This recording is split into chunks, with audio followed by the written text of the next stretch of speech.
ملفوظات شریف۔ اول تو میں کسی کے پاس بیٹھتا اٹھتا نہ تھا، پھر اگر بیٹھتا بھی تھا تو دو تین ان احباب کے پاس جو یقین رکھنے والے اور میری موافقت رکھنے والے تھے۔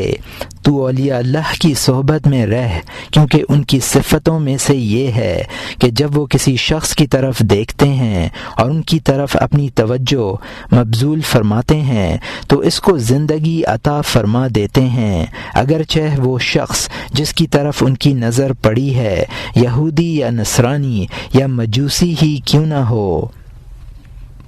اور اگر وہ مسلمان ہوتا ہے تو اس کا ایمان اور یقین و ثابت قدمی زیادہ ہو جاتی ہے۔ جب قلب صحیح و درست ہو جاتا ہے تو نظر بھی صحیح ہو جاتی ہے۔ جب قلب صحیح ہوتا ہے پس وہ حق عز و جل سے نزدیک ہو جاتا ہے، اور جب وہ کسی پر نظر ڈالتا ہے تو نگاہ قرب و معرفت سے نظر ڈالتا ہے۔ اس کی نظر من جانب اللہ ہوتی ہے اور اس کا قرب اس کے قلب میں ایک بادل بن جاتا ہے، اور اس کی نظر بجلی اور اس کا واز بارش، اور جو کچھ اس کے دل میں ہوتا ہے وہ اس کو اپنی زبان سے ظاہر کرتا ہے۔ اس کی زبان قلم بن جاتی ہے جو کہ معرفت کی دوات اور علم کے سمندر سے سیاہی لیتا ہے اور لکھتا ہے۔ اس کا واز نور و حکمت بن جاتا ہے، اور اس کی نظر قلبی حالت کی بجلی۔ یہ دونوں اللہ عز و جل کی جانب سے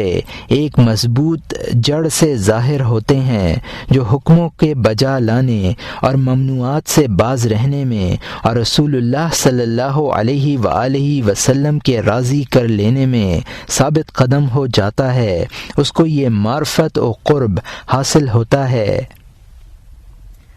اگر اس میں کچھ کمی باقی رہ جاتی ہے پس وہ حکم دینے والے کی طلب میں جو کہ اصل بھیجنے والا ہے چہرہ کے بل پر حیران و سراسیمہ پھرتا رہتا ہے، یہاں تک کہ اس کی خرابیاں و نقصان دور ہو جاتے ہیں اور اس کا علم و قرب بڑھ جاتا ہے۔ طلب حق میں سچائی اعمال صالحہ کا نتیجہ ہوتی ہے۔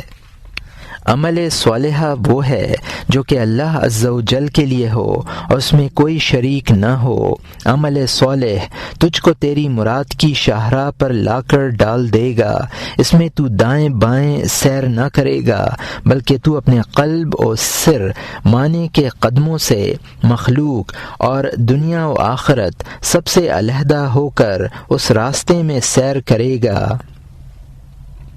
اور اس جماعت سے ہو جائے گا جو کہ محض ذات الہی کا ارادہ کرنے والی ہے، اور تو موسیٰ علیہ السلام کی طرح سے کہے گا کہ اے رب، میں نے تیری طلب میں اس لیے جلدی کی ہے تاکہ تو مجھ سے راضی ہو جائے۔ جو کوئی رضائے الہی اور اس کی ذات گرامی کا طالب ہو جاتا ہے وہ ایسا ہو جاتا ہے جیسا کہ اللہ عز و جل نے موسیٰ علیہ السلام کے بارے میں کہا تھا، اور ہم نے موسیٰ علیہ السلام پر پہلے ہی سے دودھ پلانے والیاں حرام کر دی تھیں۔ ایسے ہی اس محب صادق کے قلب پر ہر نوع پیدا مخلوق کا دودھ یعنی اس سے تربیت پانا حرام کر دیا جاتا ہے۔ وہ نیستی کے بعد ہستی میں آ جاتا ہے۔ تمام دودھ پلانے والیوں کے دودھ اس کے حق میں غیرت الہی کی وجہ سے خشک کر دیے جاتے ہیں اور سب چیزیں اس کے قلب سے زائل کر دی جاتی ہیں۔ وہ صرف یاد قدرت سے تربیت پاتا ہے تاکہ وہ کسی غیر کے ساتھ اپنے محبوب کے سوا مقید نہ ہو جائے۔ یہ مومن عارف ہمیشہ ہمیشہ اپنے عمل صالح سے رسول اللہ صلی اللہ علیہ وآلہ وسلم کی معیت میں رہ کر آپ کو راضی کرتا رہتا ہے،